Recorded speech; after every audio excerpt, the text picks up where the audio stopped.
Assalamualaikum warahmatullahi wabarakatuh. Waalaikumsalam warahmatullahi wabarakatuh. Bismillahirrahmanirrahim. Alhamdulillahi rabbil alamin. Wassalatu wassalamu ala ashrafil anbiya'i wal mursalin, Sayyidina wa maulana Muhammadin wa ala alihi wa ashabihi al-mujahidin at-tahirin, amma ba'du.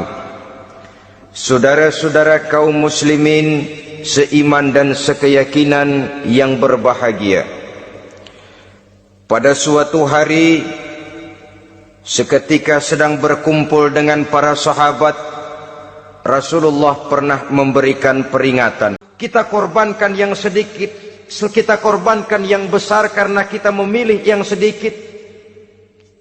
Dalam bahasa Al-Quran memang pernah diceritakan hidup ini hakikatnya perlombaan, saudara-saudara.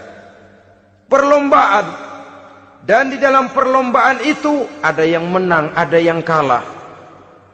Al-Quran lalu memberikan peringatan, Alhaakumut takatsur, kamu telah lalai karena berlomba-lomba memperbanyak harta, mempertinggi pangkat dan kedudukan, hatta zurtumul maqabir, sampai kamu akan masuk ke liang kubur baru sadar. Apalagi kalau nafas sudah sampai di tenggorokan, persis Fir'aun sudah tenggelam di lautan merah, mau mampus, baru dalam sekaratnya amantu bi Rabbi Musa wa Harun.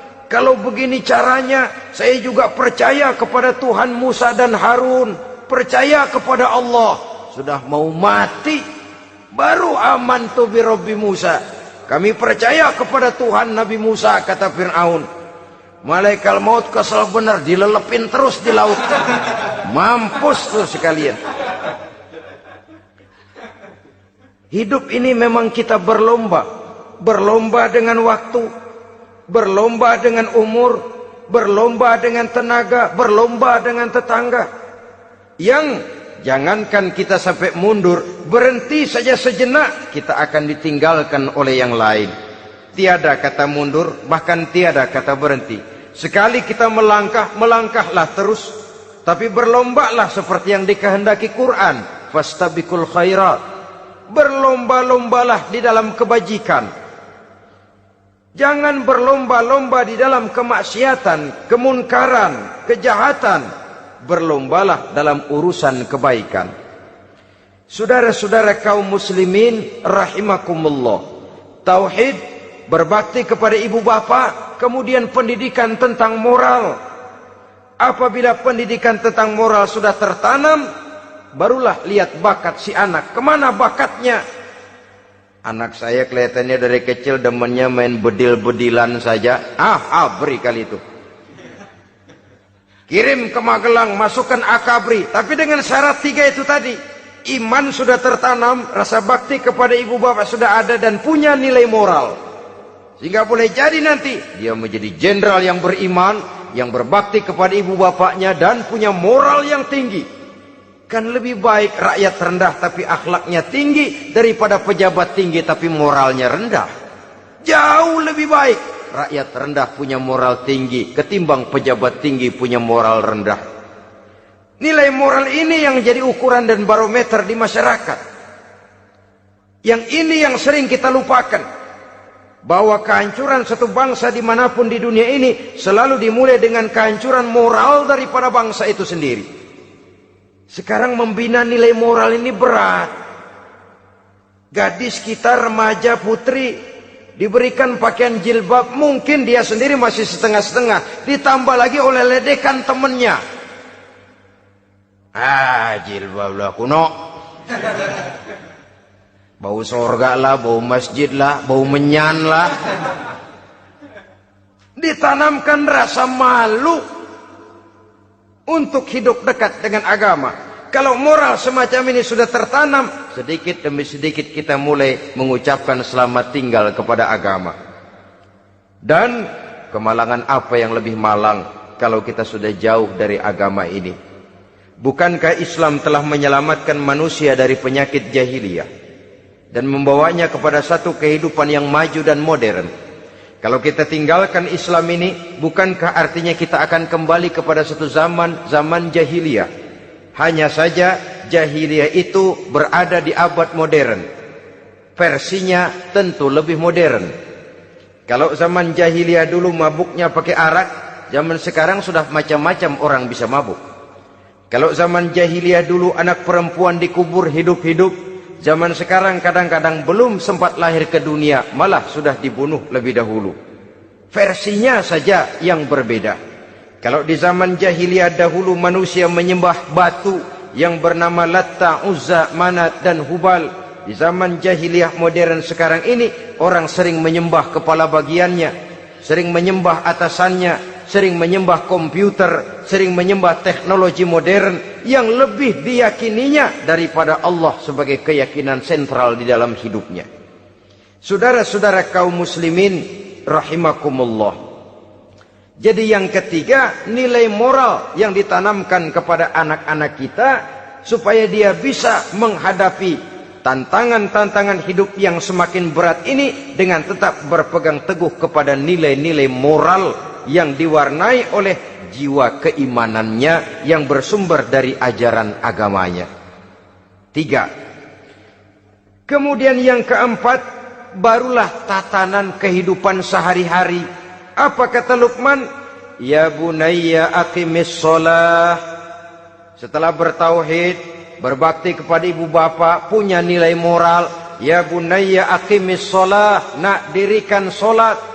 Rumah tangga muslim, anak berumur 7 tahun sudah berani meninggalkan solat, kata Nabi, pukul. Bukan untuk menyakiti, untuk mendidik, karena sayang kepada anak. Saudara-saudara, kita khawatir betul kepada anak. Kalau dia pulang dari sekolah, buru-buru kita sebagai orang tua bertanya, sudah makan nak? Sudah istirahat nak? Tapi jarang kita sebagai orang tua melontarkan, sudah sholat nak? Bahkan kita bisa memberikan sugesti kepada anak. Nah, kalau kau naik kelas 1 sampai naik ke kelas 2, bapak beliin sepeda. Tamat SD nak, motor. Tamat SMP nak, ke Bali kita. Tamat SMA nak, Singapura. Saudara-saudara, tapi kalau untuk urusan sholat misalnya, kita tidak pernah memberikan sugesti kepada anak-anak kita. Nah, kalau kau hafal Fatihah lengkap dengan artinya, bapak beliin sepatu. Nah, kalau kau bisa sholat dengan baik, cukup syarat rukunnya, bapak beliin sepeda. Ada rangsangan, ada sugesti yang membuat anak lebih tergerak untuk hidup dalam suasana keagamaan. Ya bunayya aqimis shalah, nak dirikan solat. Sebab ini sandaran vertikal yang paling langsung antara manusia dengan Tuhannya. Menyadari bahwa sepanjang yang bisa dilakukan oleh manusia hanyalah berusaha, dan kepastian sepenuhnya ada di tangan Allah. Dengan solat kepribadianmu diperteguh, dengan solat sandaran vertikalmu kepada Allah diperkuat. Dan pada waktunya nanti Al-Quran memberikan bimbingan, hendaklah minta tolong kepada Allah dengan sabar dan tetap mendirikan solat. Ya bunayya aqimis shalah. Setelah itu, wa'mur bil ma'rufi wanha 'anil munkar. Tegaklah membina yang ma'ruf, tegaklah mencegah yang munkar. Ini sikap hidup sudah. Solat tadi tugas hidup. Lalu sikap hidup tampil di tengah masyarakat, membina yang ma'ruf, mencegah yang munkar sesuai dengan kesanggupan masing-masing. Bukankah setiap kita kepingin punya anak yang bermanfaat, setidaknya bagi keluarganya, syukur kalau bisa bagi lingkungannya, bagi masyarakat, bangsa dan negaranya. Dan satu di antara tanda orang yang bermanfaat, kalau dia bisa hidup menjadi penganjur yang ma'ruf dan pencegah yang munkar. Dan itu kalau tidak ada hidayah, sulit orang mau melaksanakan itu. Sebab apa? Ada kecenderungan belakangan ini di mana agama dianggap urusan pribadi. Sehingga orang lalu sering bilang, jangan bawa-bawa agama dah, itu kan bukan urusan agama.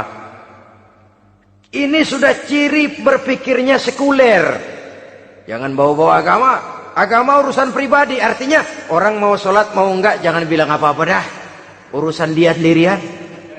Dia mau puasa dia enggak, merdeka saja, urusan pribadi. Agama bukan persoalan pribadi. Apalagi jika sudah menyangkut amar ma'ruf dan nahi munkar, siap menegakkan yang baik, mencegah yang munkar, untuk tegaknya satu masyarakat yang diwarnai oleh kebaikan dan terhindar dari segala macam kejahatan. Dan terus ayat-ayat selanjutnya mencerminkan sikap hidup.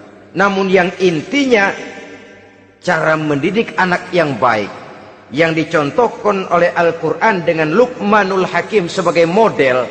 Pertama, tanamkan tauhid. Yang kedua, tanamkan rasa hormat dan berbakti kepada ibu bapaknya. Yang ketiga, tanamkan moral, nilai akhlak yang tinggi. Setelah itu yang keempat, biasakan hidup dalam suasana keagamaan. Kontrollah sholatnya, kontrollah baca Qur'annya, kontrollah puasanya di bulan Ramadan. Ajaklah anak-anak sholat berjamaah, sehingga dengan demikian dia terbiasa oleh satu suasana yang mendekatkan dia dengan nilai agamanya. Dari sana diharapkan nilai-nilai ilmu yang didapatnya dari bangku sekolah akan menciptakan keseimbangan dengan yang ditanamkan oleh orang tuanya dalam bentuk yang dijelaskan oleh surah Luqman itu tadi. Sehingga apabila keseimbangan ini terwujud, akan menjalin keseimbangan dalam pola berpikir, dan keseimbangan dalam pola berpikir akan melahirkan keseimbangan dalam perbuatannya. Terwujudlah kita harapkan insan yang fid dunya hasanah wa fil akhirati hasanah. Inilah harapan kita semua. Mudah-mudahan Allah memberikan kekuatan kepada kita untuk mewariskan nilai-nilai yang baik kepada generasi yang akan datang. Sehingga esok harus lebih baik daripada hari ini, dan lusa harus lebih baik daripada hari esok. Terima kasih atas perhatian saudara. Mohon maaf atas segala kekurangan. Usikum wa nafsi bitaqwallah. Wassalamualaikum warahmatullahi wabarakatuh. Sekianlah saudara pertemuan kita pada saat ini. Mudah-mudahan ada manfaatnya. Terima kasih atas segala perhatian. Mohon maaf atas segala kekurangan. Usikum wa nafsi bitaqwallah. Wassalamualaikum warahmatullahi wabarakatuh.